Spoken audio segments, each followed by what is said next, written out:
क्या शतुर्मुर्गी रवैया अख्तियार किया जा रहा है? भाई सड़क पर जो दिख रहा है वो ठीक है, मैं सरकार की बात को भी फेस वैल्यू पर लूंगा कि हम सिचुएशन पर नजर बनाए हुए हैं, नए नए सोर्सेज, अब नए आपको जगह ढूंढनी पड़ेंगी जहां से गैस लिया जाएगा, तेल लिया जाएगा, उसमें थोड़ा लैग भी है, पर घबराने की जरूरत नहीं।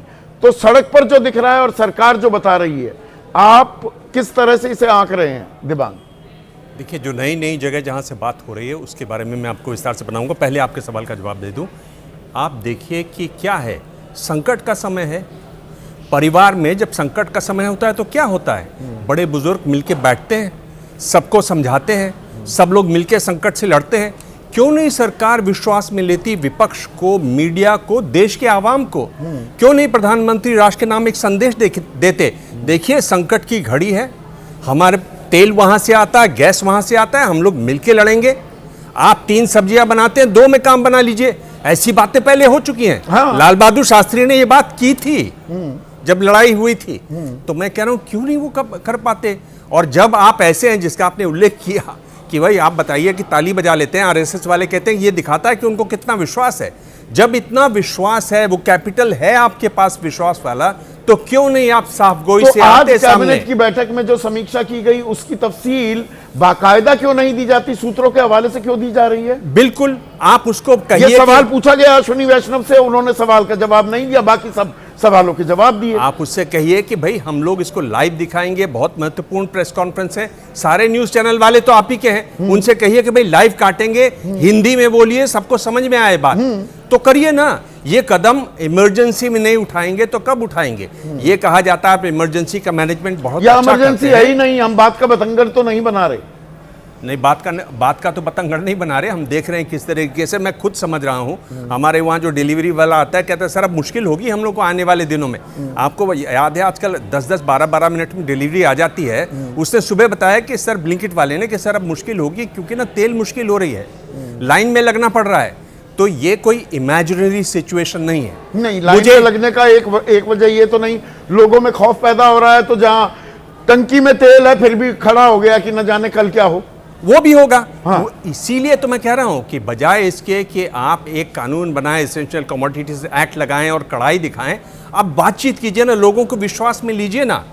आप कहिए ना कि हम लोग एलपीजी मंगा रहे हैं, हम लोग 4 देशों से बात कर रहे हैं, हमने अमेरिका से मंगाया, केवल 10% हमारी जरूरत वहां से आएगा। एक बड़ा अच्छा ट्विस्ट दिया प्रोफेसर अश्विनी महाजन ने, वो कह रहे हैं सरकार घाटा भी उठाने के लिए तैयार रहेगी, तेल की कीमत नहीं बढ़ने देगी।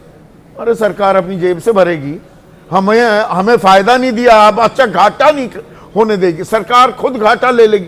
कहां ले लेगी घाटा? मैंने आपको बताया कि इस तरह से तेल के दाम जो हैं वो 26% घटे, पर जो बाजार में हमको मिलता रहा वो बढ़ता रहा कीमत, वो उस तरफ तो जाते नहीं है। हाँ। मुझे हैरानी इस बात की हुई कि आप क्या कह रहे हैं। देखिए, ये बहुत एक कन्वीनियंट चीज है, इसको समझने वाली चीज है। हमारी दर्शक है, एक बड़ी रेगुलर दर्शक हैं, हेमा हरि उपाध्याय, उज्जैन वासी, कह रही है अमेरिका के चक्कर में जो पड़ा वो ना घर का रहा ना घाट का। बिल्कुल, ये तो बिल्कुल साफ है। आप अमेरिका से दोस्ती, अमेरिका से दोस्ती, ऐसा कोई सगा नहीं जिसको इन्होंने ठगाने वाली बात जो है वो अमेरिका पे बिल्कुल सटीक बैठती है। ये इसमें कोई शक नहीं है। पर मैं आपको उस बात का जवाब दे रहा हूं कि आप तेल कहां से ले रहे हैं। और मुझे इस बात की हैरानी है, जो मैं बात कह रहा था, आप ये जो कहते हैं ना कि नहीं हम बता देंगे तो दुनिया को पता चल जाएगा, और दुनिया को पता चल जाएगा तो वो भी पता नहीं लगेगा, ऐसे कैसे हो सकता है? सबको पता चलता है, ये खुली किताब है। में कौन से ऑयल टैंकर इंडिया आ रहे थे, कौन से चीन जा रहे हैं, कौन से जापान जा रहे हैं, सब चिन्हित है। दुनिया भर में एजेंट बैठे हुए हैं, सब बता देंगे उन लोग वहां से। तो देखिए, आप जो तेल ले रहे हैं वो यूएस से ले रहे हैं। हाँ। आप अमेरिका, ऑस्ट्रेलिया से बात कर रहे हैं, आप कनाडा से बात कर रहे हैं। कनाडा अब उतना तैयार नहीं है। और एक नया नाम है, अल्जीरिया से ले रहे हैं। अफ्रीका से जो गैस जाती है वो सबसे बड़ा एक्सपोर्टर अफ्रीका में अल्जीरिया है। आप अल्जीरिया से बात कर रहे हैं। नाइजीरिया, अंगोला भी बड़े एक्सपोर्टर्स हैं। जो अल्जीरिया से बातचीत है, तो ये बातचीत की तफसील देने में क्या है? ये दुनिया की सबसे जानी मानी खुफिया जानकारी है, सबको पता है। सबको पता है क्या खुफिया है इसमें? सोनाट्रेक उनकी सबसे बड़ी अल्जीरिया की सरकारी कंपनी है जो इस तरह के गैस बेचती है। आप कहिए ना हम वहां से मंगा रहे हैं। हाँ। हम ये सब मंगा रहे हैं। देश को बताइए, हम तो 4 जगह से लेते थे या 7 जगह से, अब हम 14 जगह से लेंगे। और ये भी बताइए कि हम ले जरूर रहे हैं, पर भाइयों और बहनों आराम से खर्च कीजिए, ओवरबोर्ड मत जाइए, ज्यादा मत खर्च कीजिए। मतलब ध्यान जनता रखिए। जो भरोसा, जो सरकार उम्मीद करती है जनता उस पर भरोसा करे। सरकार को भी जनता पर भरोसा करने की जरूरत है ना, भरोसे में लेने की जरूरत है। हाँ, बिल्कुल लेने की जरूरत है। मैं पूछ रहा हूं कहीं ऐसा तो नहीं है कि सरकार अपने पर भरोसा खो बैठी है कि हम कुछ कहेंगे और लोग सुनेंगे नहीं। कहीं अंदर खाते ये बात तो नहीं है। अगर ये बात है तो ये बहुत डर की बात है। या कि आप- आपूर्ति की जो सारी संभावनाएं वो अभी मालूम नहीं, तलाशी जाएंगी भी, आपूर्ति हम पूरी कर पाएंगे या नहीं कर पाएंगे। ये जिनके मैं नाम बता रहा हूं वहां बातचीत हो रही है, बाकायदा बातचीत हो रही है। कुछ कुछ माल सौदे पट रहे हैं। भाई आपको कितना चाहिए, किस दाम पे चाहिए, वो सब आप तय कर रहे हैं। तो आप करिए ना उसमें। लोगों को इस तरह से गुमराह सा मत कीजिए, लोगों को अंधेरे में मत छोड़िए कि लोग कयास लगाते रहें कि होगा या नहीं होगा। उससे क्या होता है, लोगों में इनसिक्योरिटी बढ़ती है। क्यों इनसिक्योरिटी करें? वैसे ही लोग देख रहे हैं युद्ध को, वैसे ही विचलित हो रहे हैं। समझ में नहीं आ रहा कि युद्ध किस तरफ जाएगा। हाँ। वैसे ही बहुत और डरावनी- कितना लंबा खिंचेगा। बिल्कुल, सबसे बड़ी बात यह है कि कितना लंबा खींचेगा, क्योंकि हालत क्या हो रही है आप देखिए। मैं आपको एक थोड़ा सा इससे इतर जाते हुए एक उदाहरण बताता हूं। आप देखिए क्या हुआ रियाद में, जो अमेरिकी जो दूतावास है उन्होंने बंद कर दिया। वो क्या कह रहे हैं, उनके लिंडसी ग्राहम जो सेनेटर हैं, वो ये कह रहे हैं कि सऊदी जो है वो हमारा उनसे डिफेंस कॉन्ट्रैक्ट है, एग्रीमेंट है, उसके बावजूद सऊदी अपनी सेना नहीं उतार रहे हैं ईरान के खिलाफ। क्या फायदा है ऐसे कॉन्ट्रैक्ट का? वहाँ जब आपके पास इतनी सैन्य शक्ति मौजूद है, इतने जंगी बेड़े मौजूद हैं, इतनी टेक्नोलॉजी मौजूद है, तो आप एम्बेसी खाली करवा रहे हैं। 80 क्योंकि के- आप नहीं, क्योंकि हाँ। इसमें जो आपने पिक्चर पेंट की है वो क्या है कि भाई ईरान तो पस्त है, ध्वस्त है, बिल्कुल घुस चुका है बिल में।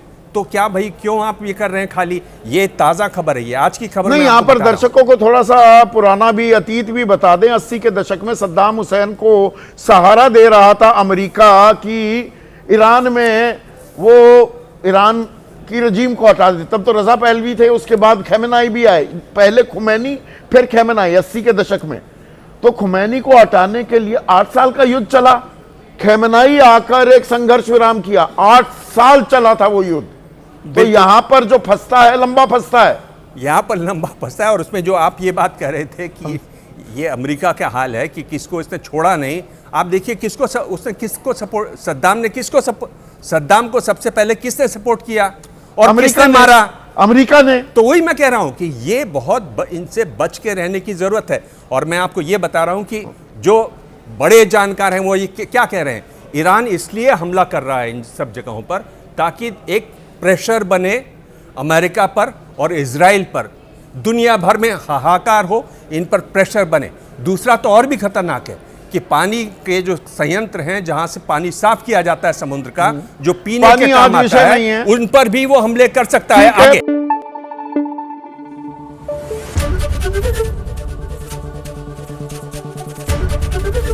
एबीपी न्यूज आपको रखे आगे।